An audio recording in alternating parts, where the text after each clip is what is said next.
வெளிச்சம். அந்தியின் ஜீவன் சொல்லில் அடங்காதது. ஒரு கழுவடை போல் நிலம் நுழையும் அமைதி தேர்ந்த மாயாவை போல போர்த்தி விடுகிறது மாபெரும் இருளை. நான் இருளின் நுனியை தொட்டேன். இருள் வெளிச்சமாக இருந்தது. அது வானில் முடிந்திருந்தது, எண்ணில் ஆரம்பித்திருந்தது.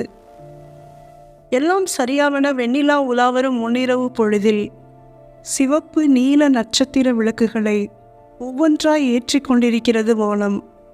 நகரும் வீடுகளென மிதக்கும் மேகங்கள் தம்முள் வெளிச்சத்தை ஏந்தி கொள்ள.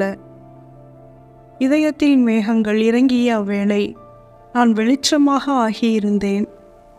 நாளெல்லாம் பார்த்திருந்த இந்த பிரபஞ்சத்தின் சோகங்கள், நினைவெல்லாம் கோர்க்கப்பட்ட கண்ணீர் துளிகள், வாசல் மணிச்சரமென காற்றில் சினுங்கி பின்னிரவின் அமைதியில் ஒவ்வொன்றாய் அமிழ, காற்று மகிழ்ச்சியை இலைகளில் எழுதி இளஞ்செடியோடு அசையவிடும் காலம். நான் மகிழ்வின் நிழல்கள் படரும் இருள் நிலமாவே.